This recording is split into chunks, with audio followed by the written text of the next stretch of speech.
it would take to do that if you were highly skilled? To disassemble a gun. To disassemble a rifle so that you can get it in a backpack. And by the way, not going to fit.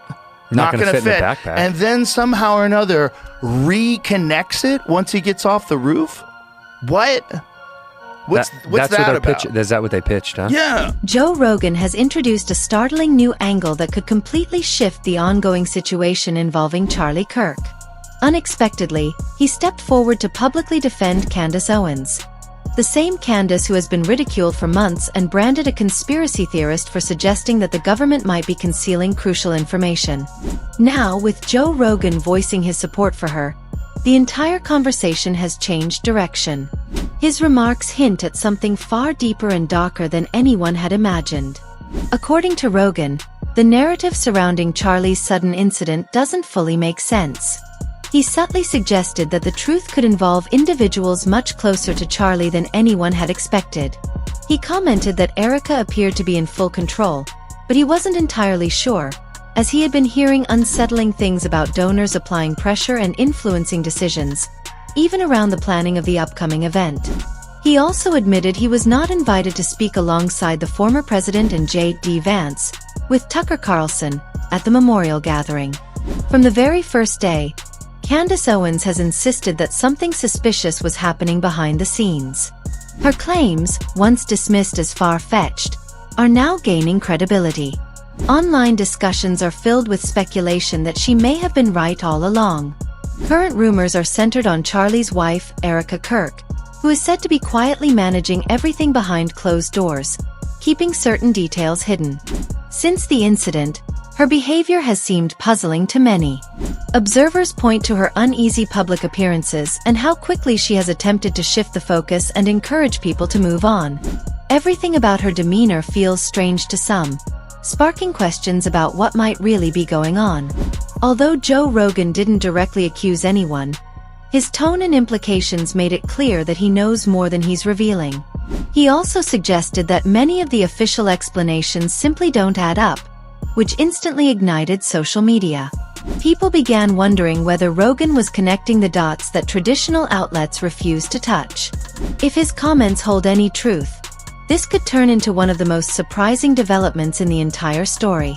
Rogan has never been afraid to challenge powerful figures, and this time, he may have uncovered the first layer of something much larger. It has now been nearly 2 months since Charlie Kirk's mysterious incident, and yet the public remains far from understanding what truly happened. Just as it seemed that the situation was beginning to settle, Joe Rogan's new statements threw everything back into confusion. Candace Owens has been vocal from the very start, maintaining that the entire story doesn't feel right.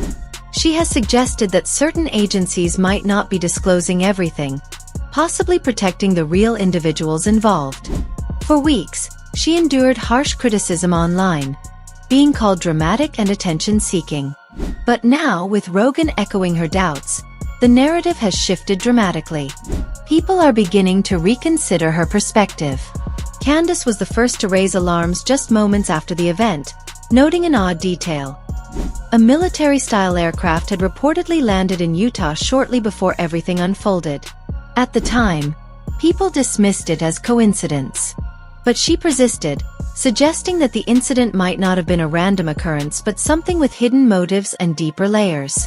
She later criticized how authorities handled the evidence, questioning inconsistencies and improbable explanations. Candace's theory was that if someone truly wanted to confuse the public and destroy faith in justice, they would flood the narrative with conflicting stories. She described how strange details, like discarded weapons that didn't match, decoys shouting false confessions, and unrelated characters with bizarre histories, created chaos rather than clarity. She mocked the official claims about a suspect assembling and disassembling a rifle mid-operation, pointing out how impossible that would be for someone without advanced training. She questioned how the shooter managed to reach the roof undetected and how authorities failed to notice someone in a perfect line of sight for an attack. Her remarks were filled with disbelief, emphasizing that the whole story defied logic. According to Candace, if the true goal had been transparency, investigators would have released every photo and video for the public to analyze. After all, the internet often uncovers truths faster than official agencies.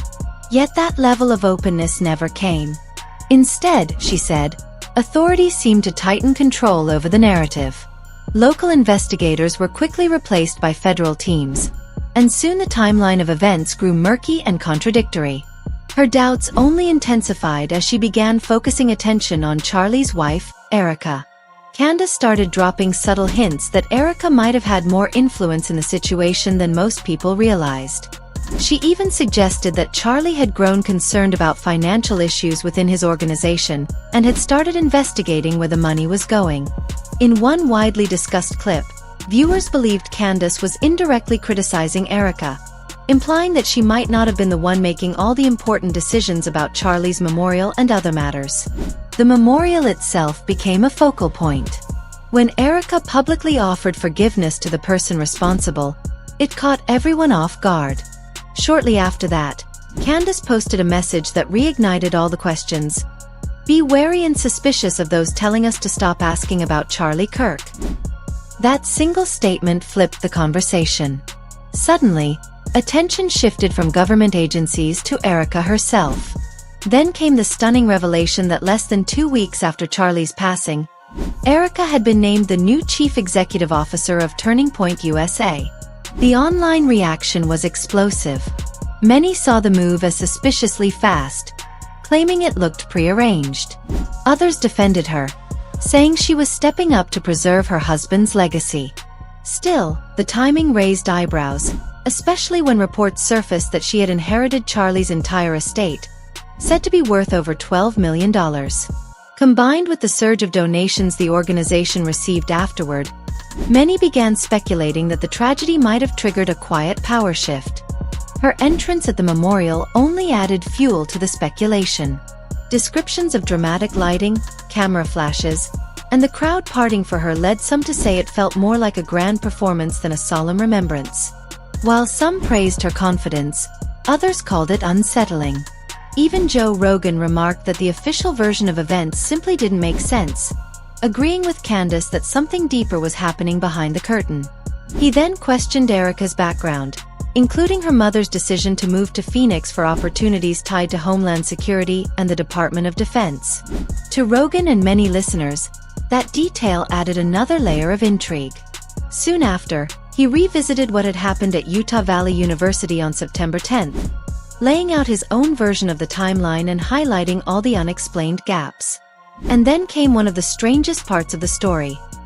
The mention of George Zen, the older man who had shouted false confessions during the chaos. According to Rogan, George had a long record of unusual incidents, from fake bomb threats to appearing at other major events. People online began asking how it was possible for someone with such a background to be present again at another major scene. The odds, they argued, seemed almost impossible. That was when Rogan dropped another shocking thought, suggesting that the individual identified as Tyler Robinson might not even have been the real culprit at all. He implied that Tyler could have been framed, a scapegoat in a much larger and more complex plan. That suggestion alone sent the internet into another frenzy as users began replaying videos, rereading reports, and building their own theories about what really happened to Charlie Kirk. Joe Rogan's most explosive claim came when he backed one of Candace Owens' boldest points. According to her, to understand what really happened to Charlie Kirk on September 10th, one must look closely at the days leading up to the event. That, she said, was when the real shift began. Her belief was that what unfolded had little to do with coincidence, and far more to do with internal conflict brewing within Turning Point USA. Just a few days before the tragedy, Charlie had reportedly circulated an internal memo that changed everything. In that message, he announced a full audit of the organization's finances, determined to uncover how money was being managed, where it was going, and who might have been benefiting. His goal was to make operations more transparent and to tighten accountability, even if that meant shaking up the leadership structure. Around 8 days before the incident, Charlie told his team he had instructed the chief operating officer to begin what he called a complete internal review initiative. The mission was to identify inefficiencies, reduce waste, and ensure every dollar could be traced. But after his sudden death, that memo took on an entirely different meaning. To many observers, it no longer looked like standard procedure. It looked like the first spark of something much bigger. Soon after, several former employees of Turning Point USA reportedly reached out to Candace Owens, claiming that Charlie had stumbled onto suspicious financial activity. They hinted that what he found could have rewritten everything about how the organization functioned. Whether or not those claims were factual, one thing was clear. The timing of his audit announcement felt far too coincidental to ignore. With Rogan now echoing her doubts, this theory began to grow rapidly. It was said that the audit might have revealed an enormous discrepancy. More than $40 million of unaccounted funds. If that figure were true, and Charlie had truly been attempting to clean up the organization's finances, then his sudden passing could hardly be seen as random. Both Rogan and Candace repeated the same message. Follow the money, because the truth is usually hiding there. The more one dug, the more tangled it became. The billionaire donors backing Turning Point USA were not offering their support out of charity. Their contributions came with expectations. Over time, those expectations turned into pressure, and eventually, that pressure reached a breaking point. Candace later released screenshots that she claimed came from private group chats in which Charlie vented his frustration. In one alleged message, he wrote that he had just lost another major donor, worth about $2 million a year, because he refused to cancel Tucker Carlson's appearance. He added that he was considering inviting Candace herself and would not be bullied into abandoning his beliefs. If genuine, those messages painted the picture of a man caught between loyalty to his principles and the immense power of money. Not long after those messages surfaced, several of the donors named in the discussions came forward to deny any involvement, claiming the screenshots were fake or taken out of context. Yet one name kept reappearing in the conversation. Billionaire investor Bill Amann.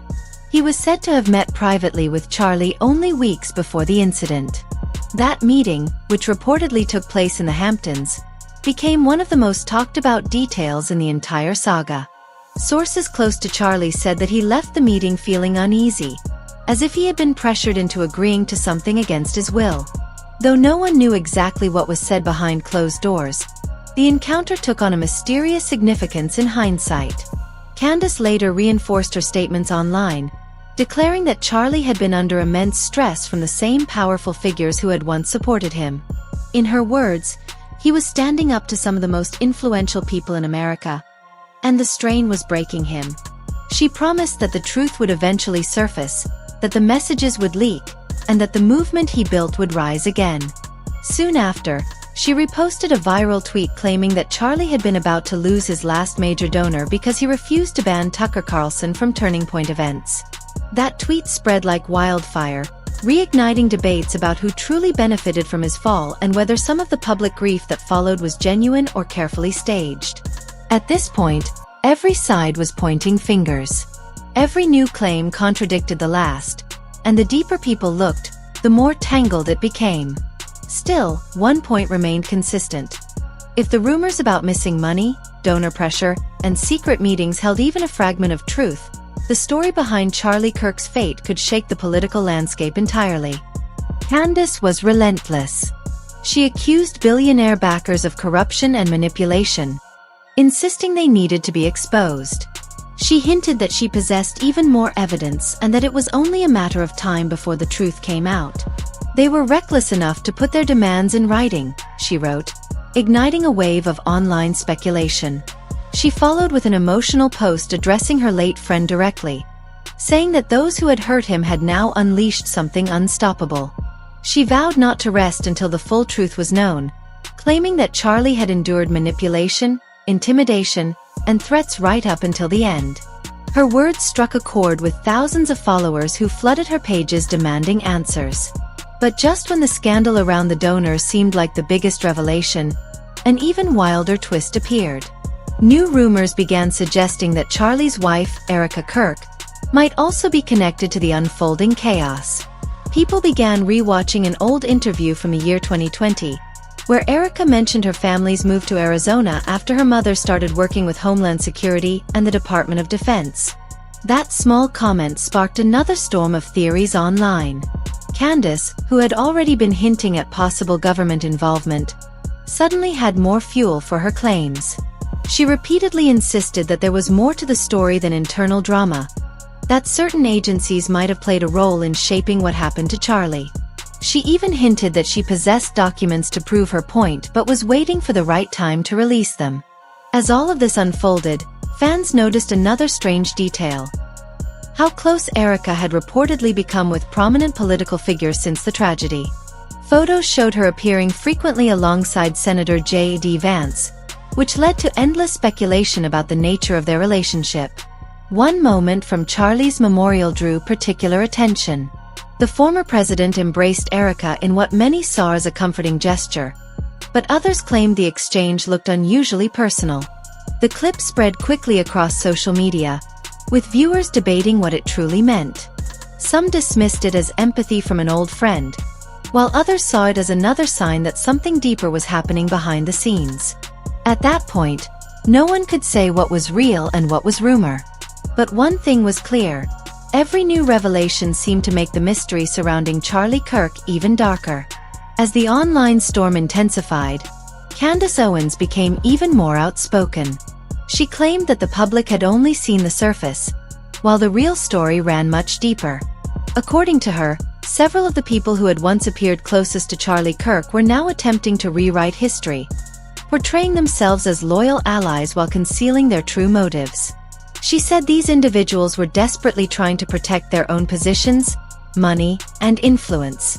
On one of her live broadcasts, she declared that Charlie had not been paranoid or delusional as some had tried to suggest. Instead, he had been painfully aware of the forces working against him. His final months, she said, were defined by betrayal from people he had once trusted more than family. In another segment, she revealed that shortly before his death, Charlie had confided to a friend that he feared he was being monitored. He allegedly mentioned being followed, having his phone tapped, and believing that certain emails had been tampered with. While skeptics dismissed these claims as dramatization, others saw them as more evidence that something sinister was happening behind closed doors. Candace insisted that he had been trying to protect information about the organization, information that could have destroyed reputations and exposed long-hidden alliances between political figures and wealthy financiers. When asked directly whether she thought foul play had occurred, Candace's answer was clear. She believed Charlie had been silenced. She said that too many coincidences had piled up for anyone to still call it a tragedy of chance. His audit announcement, his falling out with major donors, his sudden changes in travel plans. All of it, she argued, fit a pattern. Even the way the media handled the news of his death raised suspicion. Within hours, several large outlets had identical headlines and wording, which to her, looked like coordination rather than coincidence. Soon, a new voice joined the conversation. A whistleblower claiming to be a former Turning Point USA accountant. The anonymous source shared what they described as partial financial records and internal emails suggesting that funds had indeed been diverted to shell companies overseas. These claims, if authentic, would have supported the theory that Charlie had uncovered something damaging. Rogan, while careful not to declare anything as fact, admitted that the alleged leaks raised valid questions. He repeated his earlier statement that in politics, money is the root of nearly every major conflict, and that truth almost always follows the trail of funding. At the same time, the internet divided into camps. Some accused Candace of exploiting a friend's death for attention, while others praised her courage for taking on a powerful network. The arguments grew so fierce that platforms began flagging and removing certain posts for spreading unverified information. Yet the more content was deleted, the more people seemed to dig for answers. Online forums started collecting timelines, comparing statements, and analyzing every photograph and video from the days leading up to Charlie's passing. A few days later, an independent journalist published what they claimed was a leaked portion of the internal audit Charlie had commissioned. The document showed large transactions labeled as event coordination, marketing development, and strategic partnerships, each amounting to millions of dollars. However, the recipients' names had been redacted. The journalist said the evidence came from someone within Turning Point USA who feared being identified. This development reignited public interest and made it harder for the organization to dismiss the accusations as conspiracy. By this point, Candace had turned her campaign into something larger than a single investigation. She said that Charlie's story represented a much wider truth. How institutions that appear patriotic on the surface could, in fact, be serving hidden interests. She promised to release a full-length documentary chronicling everything she had learned, featuring interviews, documents, and voice recordings. In her words, they can try to erase Charlie's name, but they will never erase what he stood for. Despite her passionate tone, critics argued that many of her claims lacked concrete evidence. Some of Charlie's closest friends publicly distanced themselves, saying they wanted to mourn him in peace without getting involved in controversy.